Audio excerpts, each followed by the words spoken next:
last month, we talked about what to put in your bag, and I'm just going to see if you remember or see if you have any ideas. Maybe you might want to pause this for a moment and think about what goes into a pack, okay? All right, now, what's in my pack is not necessarily what's on the list. The conditions here are different than they were in October, and so I have different things. Some things omitted, some things that are added. So let's have a look. What's in my pack? Okay, so this is a compass. This wasn't on the list. This is a compass with a signaling device, and it is adjustable for true north.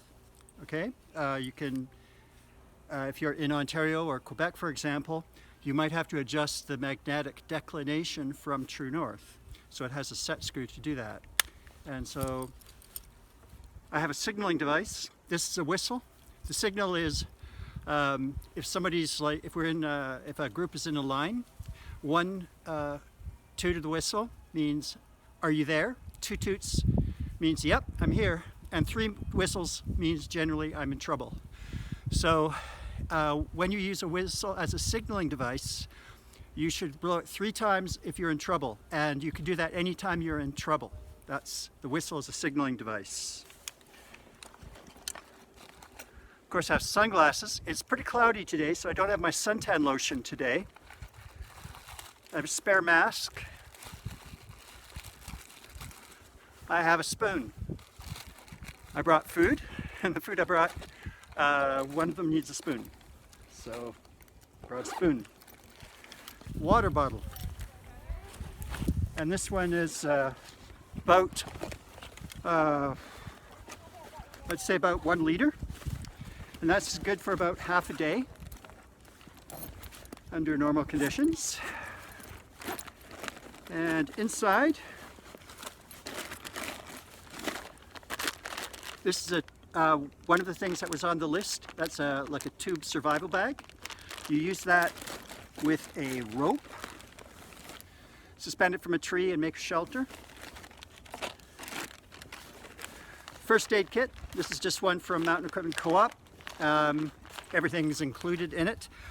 This is waterproof, and I usually have a few band-aids or first aid things I use quite commonly, so I don't have to open this up in the wet. A shovel, toilet paper, and a pen. I'll leave it to your imagination what those are for. And I sometimes have a problem when I'm hiking. I get a sore knee, so I've got a tensor bandage, and that's in addition to my regular first aid kit. And as you probably realize, you might have different medical things or convenience things that you might want to bring along. I also have an emergency stove. This is just basically gelled alcohol, and I have a lighter, a barbecue lighter. This is a Naxoline kit. I don't expect to find people who are overdosing on drugs up in the mountains. However, this has a couple of things that I might use if I get a wound. It has, for example, some hypodermic needles that I could use for irrigating a wound. That means putting water over it and cleaning it. It has a mask that I can use if I need to give somebody CPR and I don't want to get my mouth in direct contact with them, which I would do if it were an emergency, but this just makes it a little bit safer. And of course, this would also be good if somebody had a drug overdose. To get one of these, you have to take a 20-minute course, and it's available in lots of places around Vancouver. I can recommend one for you if you ask me. And I also have a variety of snacks. This is what needs a spoon. I have crackers, I have nuts. You might want to bring a little tube of peanut butter or jam, things like that. I've got things that are in packages. I'm bringing this for an emergency, but if I were bringing a lunch, I'd probably bring something a little bit more healthy. Say sandwiches or apples, oranges, that sort of thing as well. But this is for an emergency, so it's just something that I bring that's packaged, that stays dry, and is usable in case of an emergency. I also, as the list recommended, have my cell phone with me.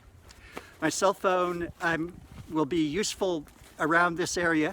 It also has a built-in compass and a built-in map. So I have a map app that tells me the elevation. I can put down flags to show where I've been and when I've been and things like that. So it's really kind of handy for doing navigation. This is an area I know very well. It's very hard for me to get lost here.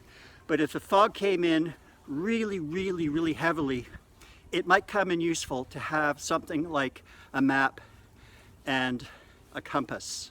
So I have the compass on my cell phone, and I also have a signaling compass.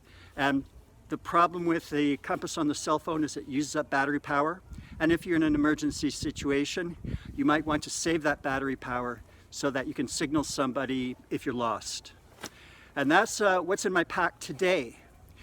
If you go on an overnight hike, you're going to have to add some things. So the next thing to think about is what are the things that you would need to bring if you're going to have to shelter overnight and you needed to make a hot meal.